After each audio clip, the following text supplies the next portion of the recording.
Hello, folks. I'm OdinSpack, and welcome back to 33 years and counting of my favorite games. This is part 17, the year 2006. So, last time I had mentioned some of these might start getting kind of lengthy in the nostalgia, me just remembering things from the past uh, era. I don't know if that's the right thing to say, but they're gonna start getting lengthy based on that more so than the content of some of the games. I'll do my best with what I can, but it's definitely going to start being very nostalgia trippy for sure for the remainder of the series. So let's just get going to the honorable mentions. Honestly, I don't know if I would put all of these honorable mentions, but I have them here now, so I suppose we'll get going. I have three. The first is Mario vs. Donkey Kong 2, March of the Minis. This is a Nintendo DS game. This was one of the first Nintendo DS games I owned, not long after Mario Kart DS. I believe I got this for Christmas, I want to say. I feel like I've said that for a lot of games. But in 2006, I feel like I got this for Christmas. I guess it would have had to have been. But this series, the Mario vs. Donkey Kong series, I didn't like the Game Boy Advance game that much. If you've ever played that one, it's like a remake or a reboot of Donkey Kong 94, which is on the Game Boy, a game I really do like. But the GBA game I wasn't a big fan of, but I hadn't actually even played that one until after I had played this.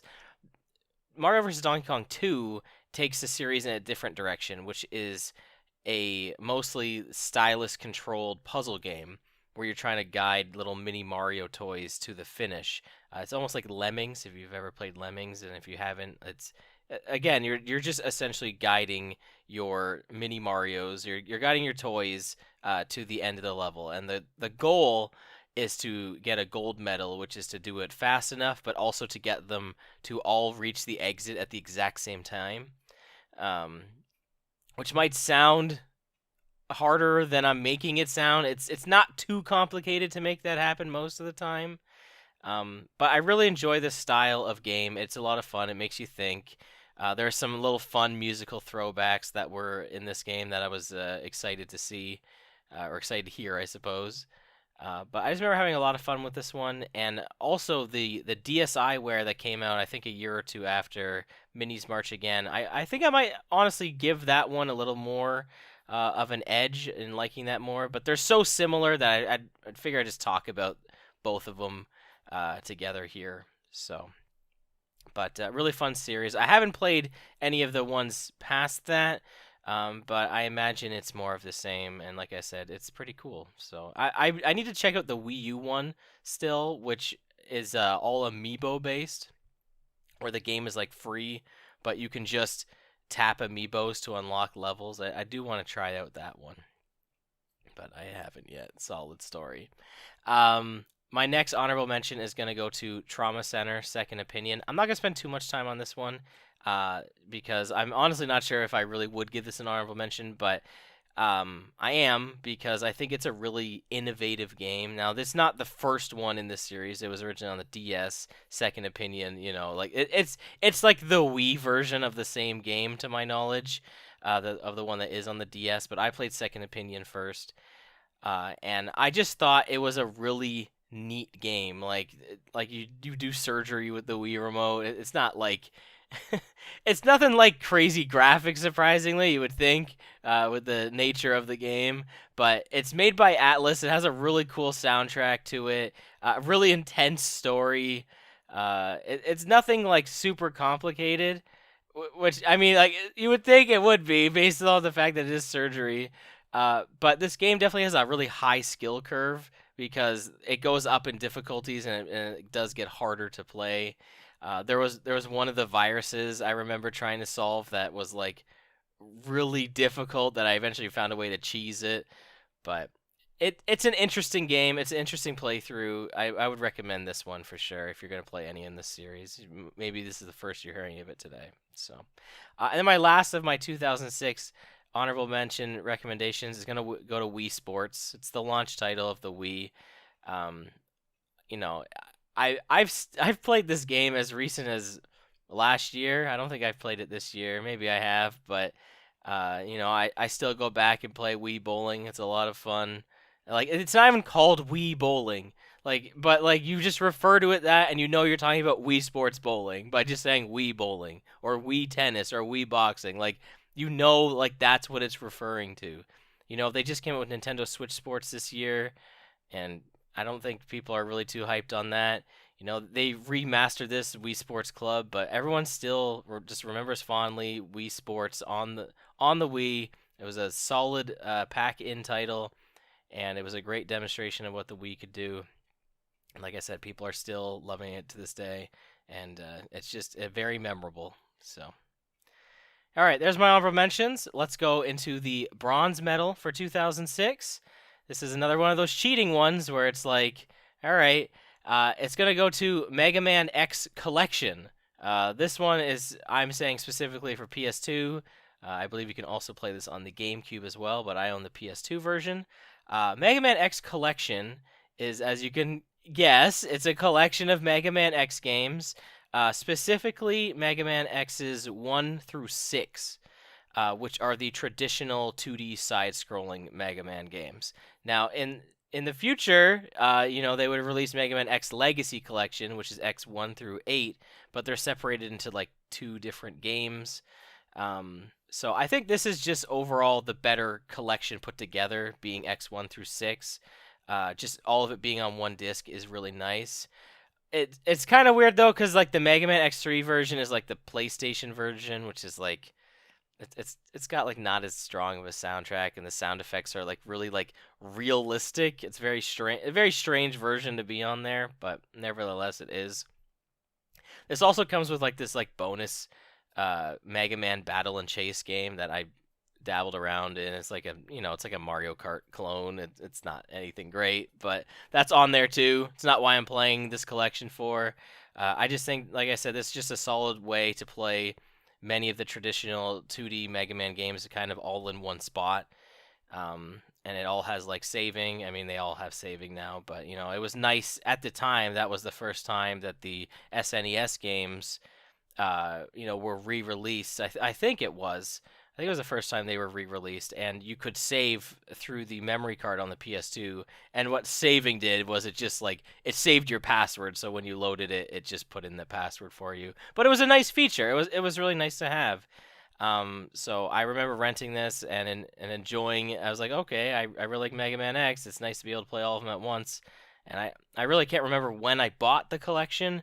But this was definitely one of my better buys, and I've put a lot of time into it. I've played Mega Man X's 1 through 5, and I've tried to play 6 in the past, and on this collection, and it's not gone well. So it's the only one that I'm missing that I would like to finish one day.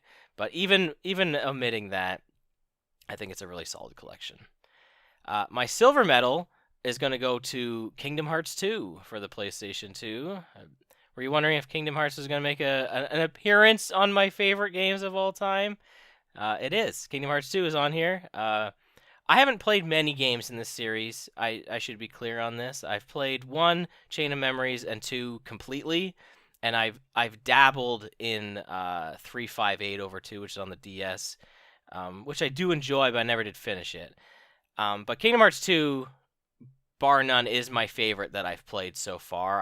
I just think it plays like leagues better than the first game. I don't know if it is if it's better as far as like the story and characters and everything like that, and it definitely introduces some really weird stuff. But I think just gameplay, I love the drive system. I just think it's really cool. You can like dual wield keyblades.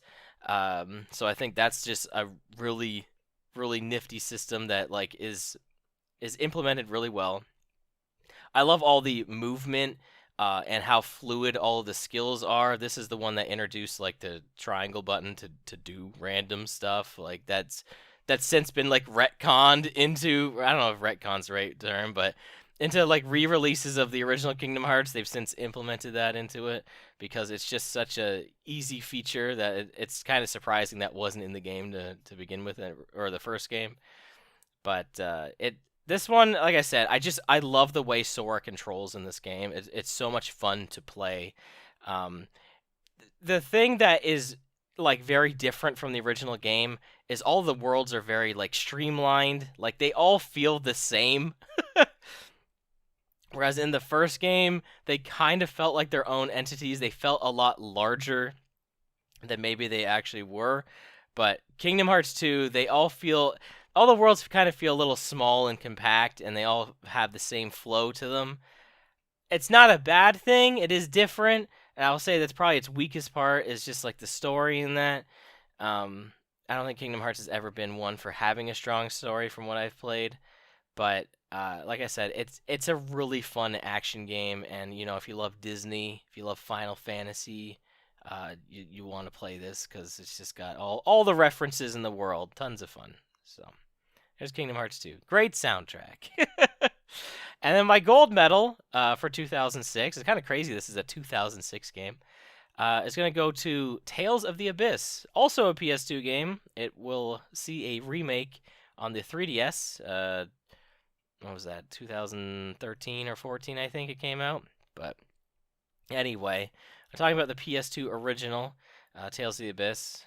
Long-time watchers of the channel will know I did an over 130, I think, part of this game. 130 Let's Play part. A lot. It was a lot of videos. But and I never did the extras. I never did the extra stuff that I wanted to do. But that being said, Tales of the Abyss was everything that I wanted in a Tales of Symphonia sequel.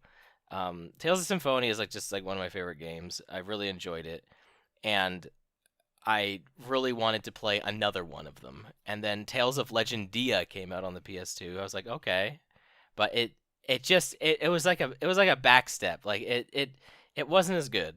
It just wasn't as good. It didn't feel as good to play at all. But then when Tales of the Abyss came out, I remember renting this. I got barely far in it at all. This was another Christmas game that I eventually ended up getting after the rental. This and Final Fantasy 12, which I still haven't even finished Final Fantasy 12.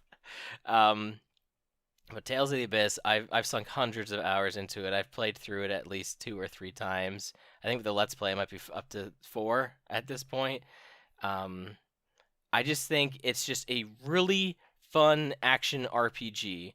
And at the time when I did the Let's Play, I thought it was my favorite in the series. There's things that it does a lot better than Symphonia, such as introducing the free run mechanic, which is just so wonderful. Like, it's weird going back to Symphonia and not having that. I've since gotten used to not having it, but man, it is such just a wonderful mechanic just to be able to move around the field. And if Symphonia ever had that, if they ever remade that game and put the free run mechanic in it, then I would love that game even more. But that just playing Tales of the Abyss is so much fun. Each of the characters, even the mages, are even the mages are somewhat fun to play. They're not the best to play, but they're somewhat fun.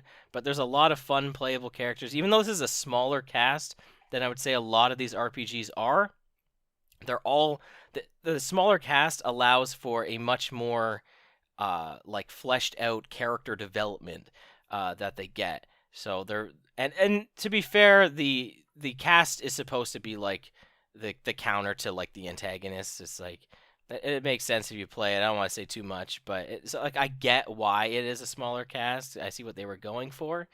I do wish there was maybe a few more extra playable characters. There's definitely some characters in the game I wish I could play as, and you can't.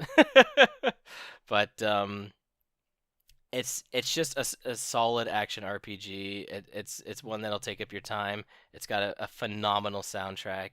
I say that a lot, but it really does. And this is one of those games that you can play 4-player.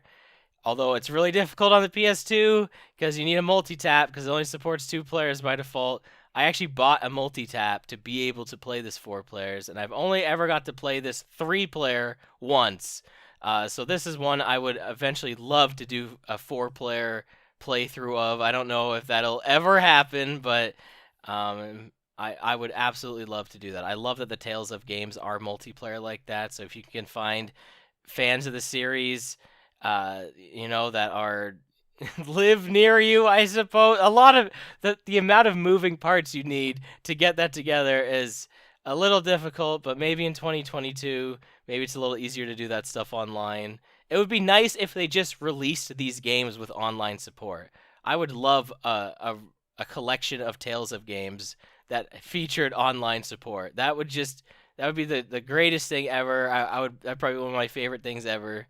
It's probably not gonna happen. So that's like the one downfall of all these. But you can't really blame it. This came out in 2006. But anyway, Tales of the Abyss, fantastic. Play it. You can get it on 3DS. They really do need to re-release this in the modern era. I think they will. So anyway, there you go. There's 2006. Thank you so much for watching. I've been OdinSpack, and I will see you next time when we talk about 2005. So until then, take care. Goodbye.